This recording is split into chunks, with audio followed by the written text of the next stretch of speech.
Welcome to the lesson about how to remember what you read. There are so many different strategies to help you remember what's in a book. Oftentimes, you will have to experiment in order to find out what works best for you. You may hear of certain strategies from other person and try it out, and it ends up not really being as effective as what you thought it might be. Don't give up right away, though. Don't give up right away. Keep on trying. Try it out for a while, maybe a month or two. And if you still don't see results, then try to switch it up a little bit. Try adapting it or changing it completely. Try something new to keep things interesting. The key word here is experiment. You are the one who will have to take charge of your own lifelong learning journey. Other people can help you along the way, but it is mainly up to you. And people can give you tips that have worked for them, but in the end, it might not work for you. So yeah, like I said, the key word is experiment. Don't be afraid to experiment. And it's okay if one strategy fails. You can always try another. In this lesson, I will give you some strategies that I personally use to remember what I read. Remember the most important 20% of the book. Feel free to experiment with them, like I said, and adapt them to your own liking. The most important thing here is for you to do what works best for you so that you can remember and apply the knowledge that you gain from the books you're reading. Reading is not passive. It's active. There's no such thing as a passive reader. Passive reading does not exist. This should actually be one of the first lessons of the whole entire course, because I cannot tell you how important active reading is. I believe that a lot of people get tripped up because of where their focus is when they're reading. So from this point forward, anytime you sit down to read a book, make sure your focus is 100% on that activity, on the words on the page, on the thoughts going on in your mind. Put yourself fully in the present moment, the now. If you ever see me read a nonfiction book, I'm not just sitting on a sofa, laying back, with the book in my hands, with my feet up, although they might be up, but I'm still very engaged. I will be sitting straight up most of the time with a pen in my hand, literally absorbed in the message of the book. You can clearly see that I'm thinking about what I'm reading. I've even had a friend tell me once that he had never seen someone so intense while reading. And it was kind of surprising because I didn't realize that I was so intense, but that's how I personally read a book. And I believe that you should also take this too. Take this advice and read intensely. Read actively. Think about the other activities you do daily or weekly. When you start playing a game of chess with your friends, where's your focus? That is, if you're in it to win it, your focus is going to be on the game at hand, anticipating your opponent's next move and your move as well. If you lose focus on what's going on in your game, then your opponent is most likely going to make a better move than you. Reading is very similar. If you're writing in a blog or writing a book, then of course your focus is going to be all on the words and the message you want to be putting on the page. You have a plan of where you want to take your own message or story. If you lose sight of that plan or path, then your message or story will not be as good or as coherent. It's like that way with reading too. While playing a soccer game, your focus needs to be on the opponents and where the ball is going to go, especially if you're someone like the goalkeeper. If you lose focus on where the ball is, the other team is bound to score a goal. Just like when reading, if you lose your focus, you will lose sight of where the author is trying to lead you. You will lose sight of the purpose of reading that particular book. And you may even lose some potentially valuable information you could have applied in your life. The book could have changed your life if you were reading actively and focusing. I've told you what active reading is and what the consequences are if you don't actively read. But you may ask, how do I even actively read? For one, you may remember the lesson back in Module 1, Mindset, about being in the here and now. Being in the here and now will help you with reading actively. You may now and then catch yourself slipping in and out of the here and now. Your thoughts may wander about other things, onto other things. You may be thinking about what you're going to do later or this weekend or for your next holiday or something like that. But if your mind is absolutely clear and you notice the feeling of calm and focus, you are now in the here and now. This is exactly the state that you want to have while you're reading actively, and also in other parts of your life too.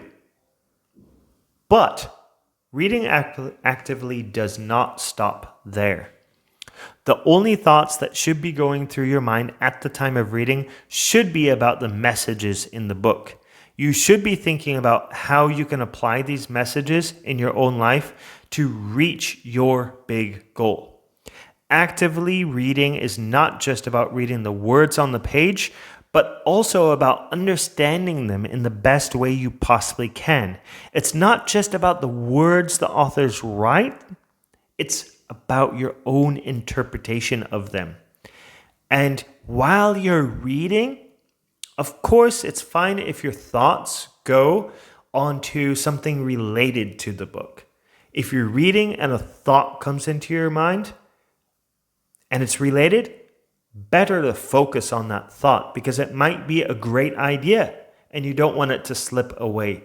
So don't ignore those thoughts that are related. Ignore just the ones that are unrelated. Okay?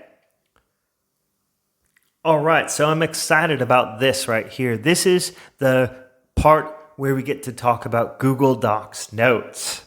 And I've mentioned it before in the previous 2 lessons. So obviously, I'm very excited about it, and I think you should be excited about it too. Mentioning it this many times, you've got to know it's extremely important to take good notes on your Google Docs. I hope that by drilling this importance into your head, that taking notes, whether you're reading an ebook or a physical book or an audiobook, should be transferred into digital format. This will help you immensely with remembering the main takeaways because you can access it anywhere. What I usually do if it's an ebook, which is a lot easier actually than a physical book, is copy and paste the notes into my Google Docs. If it's a physical book, then while I'm reading, I keep my phone with me, my Google Docs open.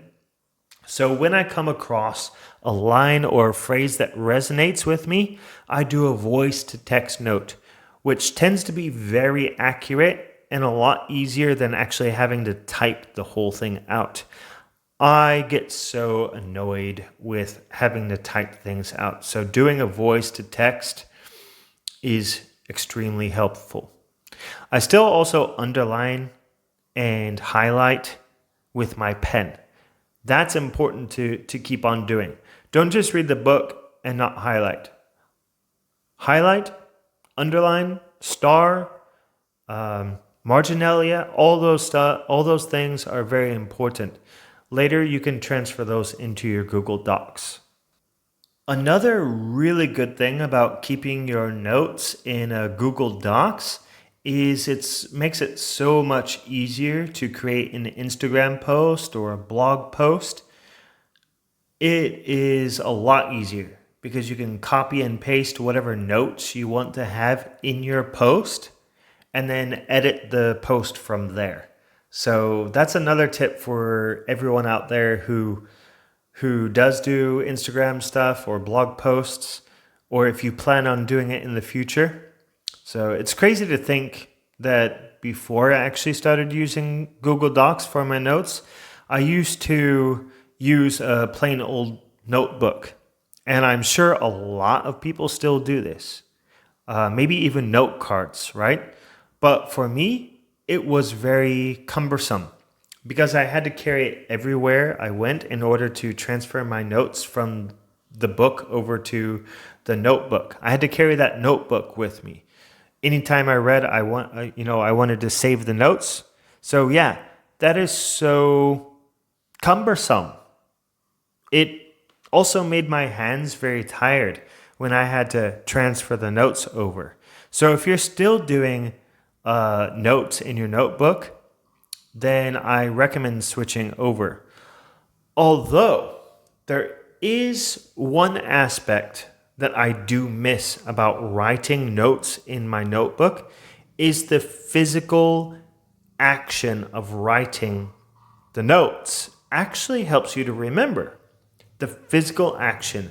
I'm a very kinesthetic learner, so anything that I do, I should try to act it out or write it. And writing is part of kinesthetic, right? So that's one thing that I miss. So if you still want to do that, I'm not saying that you have to stop. I'm just giving you another option so that you can try to make the best of your note taking. One more thing you might ask is why not just refer to the notes that you took in the whole book? All the highlights and all the extra notes in the margin. Well, you should still write in the margins and highlight and underline all the lines that resonate with you because the physical motion of moving your hand helps you to remember what you read. But realize that it's cumbersome to have to pull out the whole book every single time you want to refer to your notes. Not only that, you would have to search through the pages for the specific takeaways that you were looking for. Yes, you could write the page number on the sides of the cover, like the first pages of the cover or the back cover, which is also an efficient way to take notes. But having to actually pull out the whole book and maybe bring it with you if you need to will be, like I said, cumbersome. If you want to refer to your notes at a later date, it's okay if you pull out the book. Like maybe if you want to reread the book, like for example, right now I am rereading Ego is the Enemy. It's a great book to reread, and I'm getting a whole lot from it the second time around. So going back to the book to refer to your notes is not a problem. Not a problem at all. But if you want to refer to your notes easily, keeping them on Google Docs is that much more of an efficient method. Okay, so now let's talk a little bit about marginalia. Some of the best ideas you come up with may very well be from what is called marginalia, writing in the margins. Marginalia should become one of your favorite things to do with your books. It's not just something that you write in the margins. It's like having a conversation with the author. It's like you're literally having a conversation with the author. You're asking questions, adding comments that come to your mind at the time of reading. It's just so exciting. Some of the questions and comments you write in the moment may not make any sense later. So try to be as specific as possible. That way you don't get confused. Don't stress or take too much time on this issue unless you feel like it's absolutely necessary, as in your idea is something that really moves you to action. Also, not all of your comments or questions may be the highest of quality, but of course, your aim is just to get it down on paper. And at a later date, you can sort out the most important questions and comments. If you're reading an ebook on your phone or Kindle, then either take notes on an app or a notebook. However, I highly recommend reading physical books because it is scientifically proven to help you remember what you read. It's that physical action of flipping through the pages, holding the book in your hand, smelling the pages. Maybe that's not part of it, but it's still exciting to do so, and also writing in the margins, of course. By holding the book from day to day, you can see how much progress you're making. You can see how much of the book you've finished and the approximate location of the valuable gem you can come back to at a later date. Practicing marginalia will make such a big difference in remembering what you read. Think of it like journaling, which is something else you should be doing regularly, just like we discussed in the mindset module. This is a way to get your thoughts down on paper. If you're not getting your thoughts down on paper, then you may be missing out on your next brilliant original idea that you could turn into a profitable side hustle. Get into university of your dreams or get the promotion you've been working very hard for. Here is an example of some notes that I took on Google Docs while I was reading the biography of Beethoven called Beethoven, Anguish and Triumph by Jan Swafford. Here's the original quote. "The path to greatness starts from inside. Morality, determination, duty, discipline, and courage." Here's my quote. "I definitely feel a great connection to Beethoven. It's not just because he loves music. Of course, Beethoven is such a great musician, even better than me, but it's because he seemed to be misunderstood by a lot of people. And the only way for him to reach other people was through his art, to produce it. It was his talent, his passion and purpose, the thing that he was put on earth to do, to compose and bring happiness and emotion to everyone around him. That was his goal. It was his interest to grow into and improve upon his skill and trade. It was his interest not just in music, but also in philosophy." If you take anything away from this section, make sure that you take this one hack away with you. It may take a while for you to get used to writing your ideas down in the middle of reading a book, but make sure, I repeat, make sure to write your ideas down at the time of having them.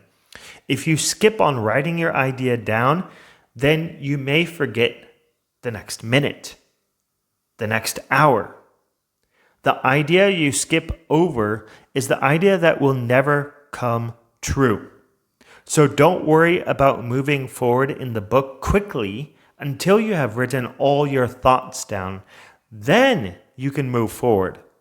The reason you should be reading a book is not to see how fast you can get through it, but how much you can get out of it.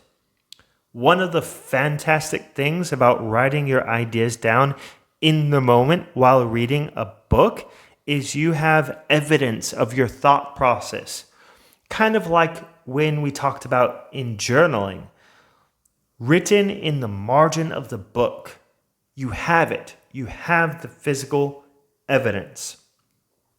You can come back to it at a later date, years down the line, and see your own thought process and what you were thinking at the time.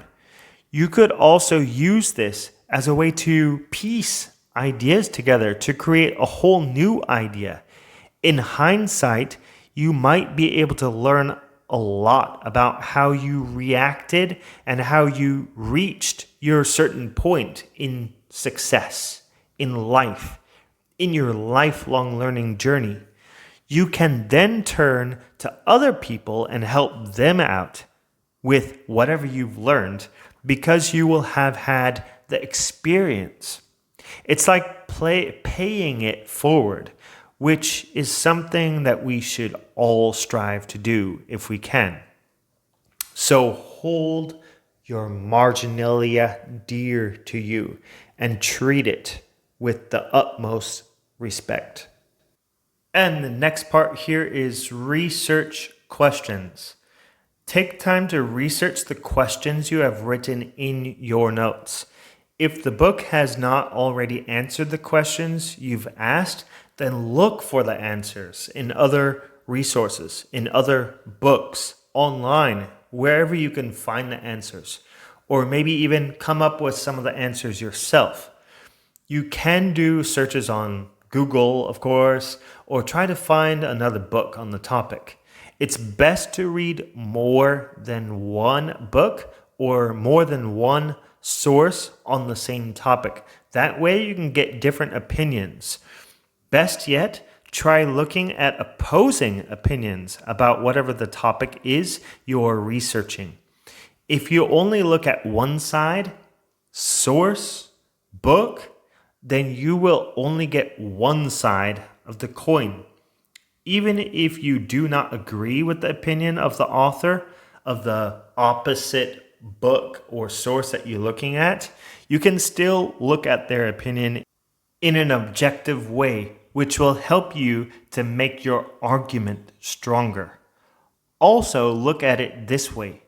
One author is not going to know everything there is to know about a topic. Different people know different things about the same topic. Even a less experienced person may know something about the topic you're looking into than the more experienced one. I don't know if you ever thought about it like that, but if you do think about it like that, you can really, really open up your perspective to authors of different experiences and learn a whole lot. Just like when you look at a kid, you can learn a whole lot from a kid, even though the kid is maybe only 5 years old. They've only had 5 years of experience, but they may be looking at the world in a different way than you. So treat them with respect and listen to them. By doing your research thoroughly, you are becoming a better and more well-rounded person. You will come closer to reaching your big goal by listening, by asking, by doing. The questions you ask and the answers you find will help bring you forward in a better way than anyone else who is not doing the research. All right, and here is a great memory hack for you. Before sitting down to read, scan the entirety of your notes you've taken so far from the book you're currently reading. Let the ideas sink into your mind. I know it seems a bit excessive, but repetition is what will help you to remember the ideas in the book. And if your notes are well taken, then it won't be much of a trouble for you to read through the notes. Most likely, your notes will only take you 15 to 20 minutes at tops to read through. You don't necessarily need to read every single word because the point is to try and get it into your subconscious mind. So that way, at a later date, you don't need to even think about the particular takeaway. It will just become a habit for you, not only when you look at the notes, but when you start taking action on those notes daily, on the takeaways in the notes. So make it a habit. Make it so normal for you that it just becomes so natural. Once you finish the book, you will then have to refer to the notes the day after you finish the book. And then the week after, and finally, the month after. From that point forward, you may only have to refer to your notes once a year, just to refresh your memory about the takeaways of that book. By doing this, it will help you to internalize all the 20% of the major takeaways you initially took when reading the book. I'll say it now and several times throughout this course again. Action is one of the most important factors in reaching your big goal. And one of the only ways to help you reach your big goal is through the purpose of reading nonfiction books by applying the takeaways in your life. It's a wondrous growth cycle. Study, plan, action, repeat. I know some of you may listen to this and think, oh wow, having to go over my notes every single time I want to read is an awful lot of work to remember what's in a book. But if you are serious about improving your life, then you need to be serious about the effort you put into reading, note-taking, and taking action upon the takeaways in a book. The tools I provided here for you will help you reach your big goal if you use them. The combination of great notes in your Google Docs plus coming back to your notes a week and a month after you have finished the book will help you to internalize and be able to continuously apply the takeaways. Next is take action. Not all the books you read are going to have practical takeaways, but there surely will be knowledge you can put to use in some form or another. Some of the things that you learn in the books you read will be able to be saved in your brain for a later date. But if at all possible, it's very important for you to practice what you read. Your best teacher is by practicing and actually getting out there and doing some or all of what the book tells you to do. Adapt the takeaways to your own life if you have to, but at least do what you know will work best for your life and disregard the rest that will not. If you don't apply what you're reading and it just sits in your Google Docs notes forever or just in your brain without referring to them again, most likely you will forget them. On the other hand, if you actually take real steps towards your big goal, you will be able to remember so much more about what you read, henceforth improving your whole existence. There's a whole module on action where you will be learning several tips about how to put these important takeaways from the books you've been reading and apply them in your life. There will be several practical exercises. So can't wait for that one. So now let's get into this exercise here. The exercise for this lesson. Show me a snapshot, a screenshot of your Google Docs document or Word document of any 5 pages you took notes on in the upcoming week. Be sure to also pick some with marginalia. I want to see how you are doing this. What are your reflections and other thoughts about taking notes like this? And on the specific notes you took. Send this to matt@bookmatic.com.